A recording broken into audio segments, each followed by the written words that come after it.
আসসালামু আলাইকুম এভরিওয়ান। এই যে ঘাসগুলি দেখতেছেন, এগুলো হচ্ছে জার্মান ঘাস। ঠিক আছে, তো এগুলি হচ্ছে গরু এবং ছাগলের জন্য খুবই পুষ্টিকর একটি ঘাস। তো আমরা যারা গরু বা ছাগলের খামার করব, তো আমাদের সকলেরই অবশ্যই কিন্তু এইরকম জার্মান ঘাস বা নেপিয়ার ঘাস বা এই জাতীয় যত ঘাস আছে সব যে কোনো ঘাসেরই কিন্তু আপনি চাষ করা লাগবে। যদি চাষ না করেন সেক্ষেত্রে কিন্তু আপনি গরু ছাগলের খামার করে প্রফিট করতে পারবেন না, কারণ আপনি গরু বা ছাগলের খামার করলে আপনাকে কিন্তু অবশ্যই আহ 2 বেলা ঘাস দিতেই হবে। ঠিক আছে, 1 বেলা দানাদার খাদ্য দিবেন আর 2 বেলা ঘাস দিবেন, তাহলে ইনশাল্লাহ আপনি গরু বা ছাগলের খামার করে প্রফিট করতে পারবেন। তো আজকে আমি এই ঘাসটা কাটবো, কেটে ইনশাল্লাহ আমি লাগাবো। কারণ যেহেতু আমি সামনে ছাগলের খামার করার প্ল্যান করছি, ইনশাল্লাহ যেহেতু আপনি গরু বা ছাগলের খামার করার 2 মাস আগে, অবশ্যই কমপক্ষে 2 মাস আগে এই ঘাসগুলি রোপণ করতে হয়, ঘাসের চাষ করতে হয়। তো আমি আজকে এই ঘাসগুলি কাটবো, কেটে ইনশাল্লাহ রোপণ করব। এই যে আমার পিছনে যে শেডটা দেখতেছে, এই শেডটা আমি আগে মুরগি ফালতাম, তো আপাতত মুরগি ফালা বন্ধ করে দিব। বন্ধ করে দিয়ে আমি এই শেডটাকে ছাগলের জন্য রেডি করব। আমি ব্ল্যাক বেঙ্গল ছাগল দিয়ে ইনশাল্লাহ আমার ছাগলের খামারটা যাত্রা শুরু করব। এখানে সবচেয়ে বড় বিষয় হচ্ছে কি, আসলে এই যে ঘাসের ডোকাগুলি দেখতেছেন, এগুলি হচ্ছে জার্মান ঘাস। তো এইগুলির মূলত দেখেন একটু কিন্তু উস্কো খুস্কো হয়ে গেছে, অনেকগুলি ডোকা কিন্তু ওই যে পচে গেছে। ঠিক আছে, যেমন এই ডোকাগুলি কিন্তু নষ্ট হয়ে গেছে। হ্যাঁ, এই ডোকাগুলি কিন্তু লওয়া যাবে না। তো এইগুলি মূলত হচ্ছে কি অনেকদিন হয়ে গেছে, তো আমার আসলে প্রথমে এরকম প্ল্যান ছিল না এগুলি লাগানোর জন্য। তো আমার জ্যাঠাতো ভাইয়ের গরুর খামার আছে, ওরা আবার এই জার্মান ঘাসের চাষ করে। তো ওর জমি থেকে আমি ঘাস আনবো, ও আমার বলছে যে আপনার যাই লাগে নিয়ে আসেন, ডোগা এনে রোপণ করেন। তো আমার একটা ওয়েস্টের জায়গা আছে, তো আমার মনে হলো যেহেতু এগুলি মোটামুটি অনেকগুলি নতুন করে কিন্তু এই যে দেখেন ডেমি বাইরেছে। ঠিক আছে, দেখা একটু আপনাদেরকে একটু দেখেন, এই যে ডেমি বাইরেছে নতুন করে, এই যে এগুলো অঙ্কুর। হ্যাঁ, তো এটা যেহেতু আসছে, আমি বলবো এটা ওয়েস্টেজ ফালাইতে দরকার কি, আমি এটা আমার ওয়েস্টের জায়গাতে লাগাই, যেখানে আমার লাগানোর কোনো প্ল্যান ছিল না। তো ওখানে লাগাই দিয়ে দেখি হয় কিনা। তো আর আমি একদম ভালো ওর জমি থেকে ইনশাল্লাহ কাটবো, কেটে সেটা আমি আমার জমিতে রোপণ করব। জার্মান ঘাস হলো গবাদি পশুর জন্য অত্যন্ত পুষ্টিকর এবং দ্রুত বর্ধনশীল একটি জনপ্রিয় জলজ ও আধা জলজ জাতের ঘাস। এটি ভেজা, স্যাঁতসেঁতে ও জলাবদ্ধ জমিতে চাষের জন্য আদর্শ। একবার রোপণ করলে টানা 8 থেকে 10 বছর পর্যন্ত ফলন পাওয়া যায়। বছরে হেক্টর প্রতি প্রায় 40 থেকে 50 টন ঘাস উৎপাদন করা সম্ভব। এতে প্রচুর পরিমাণে আমিষ বা প্রোটিন, ফাইবার এবং খনিজ উপাদান থাকে, যা গবাদি পশুর দুধ ও মাংসের উৎপাদন বাড়াতে অত্যন্ত কার্যকর। 3 থেকে 4 ফুট পর্যন্ত পানিতেও এই ঘাস টিকে থাকতে পারে। বর্ষার শুরুতে বা বছরের যে কোনো সময় ভেজা জমিতে এর ডাঁটা বা কাণ্ডের টুকরো কাটিং করে রোপণ করা যায়। ভালো ফলনের জন্য পর্যাপ্ত গোবর সার ব্যবহার করতে হয় এবং প্রতিবার ঘাস কাটার পর নির্দিষ্ট পরিমাণে ইউরিয়া সার প্রয়োগ করতে হয়।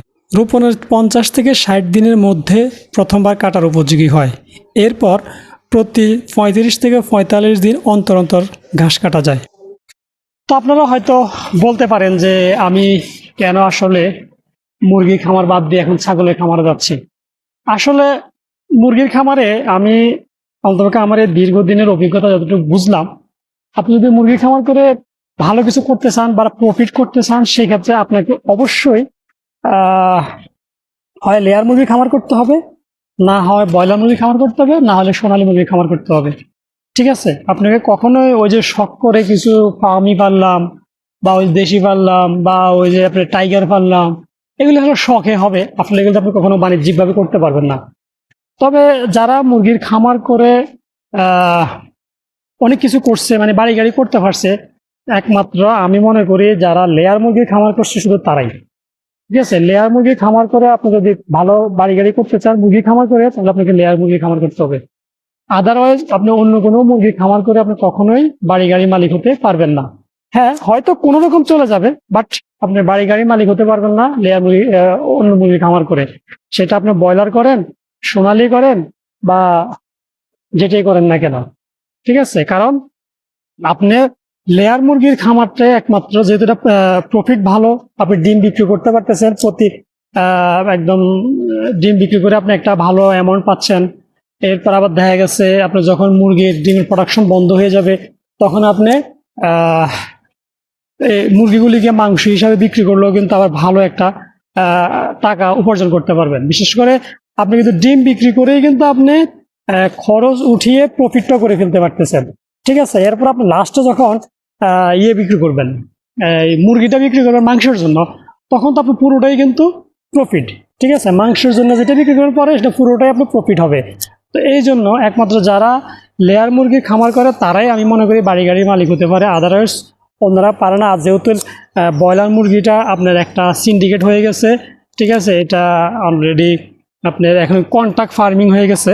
তো সারা মাস আপনি কষ্ট করবেন, কিন্তু মাঝখান দিয়ে প্রফিটটা নিয়ে নেবে অন্যজনে। হ্যাঁ, তো আসলে এই জন্য ব্রয়লার মুরগি খামার করে হয়তো আপনি একটা মাস শেষে একটা টাকা পাবেন, জাস্ট চাকরি করলে যেরকম একটা বেতন পান না, এরকম একটা প্রফিট জাস্ট কিছু পাইবেন, কিন্তু আপনার আহামরি এমন কোনো টাকা পাবেন না। হ্যাঁ, তো এই জন্য আপনি ব্রয়লার মুরগি খামার করে আহামরি কিছু করার সুযোগ নেই। একমাত্র যদি আপনি লেয়ার মুরগি খামার করতে পারেন, সেই ক্ষেত্রে আপনি প্রফিট করতে পারবেন। ঠিক আছে, তো এই জন্যই আমি আসলে লেয়ার মুরগি অনেক ইনভেস্ট করা লাগে।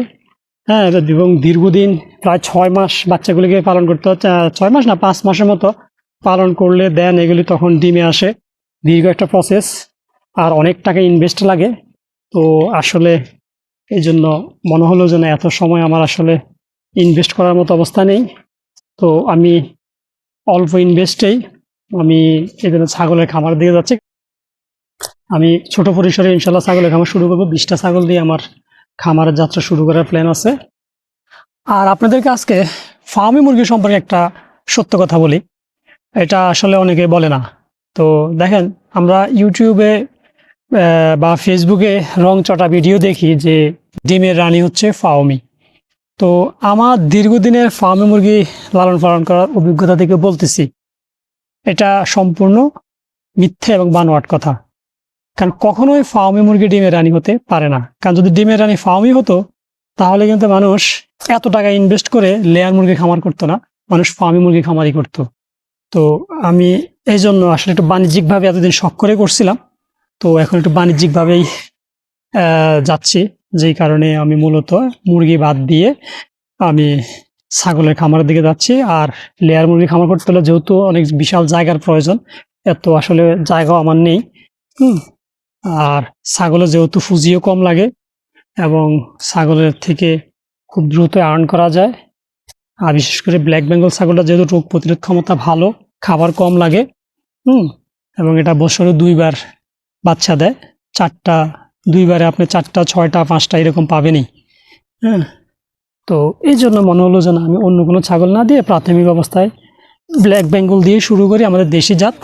এবং আমি আমার ছাগলের খামারের আপডেট ইনশাল্লাহ মুরগির মতোই সবসময় দিব। আর যেহেতু আমি ছাগলের খামারটা বাণিজ্যিকভাবে করব, সেই ক্ষেত্রে ইনশাল্লাহ আপনাদেরকে আমি সব কিছুই সবসময় জানাবো, আমি কখন কি করতেছি।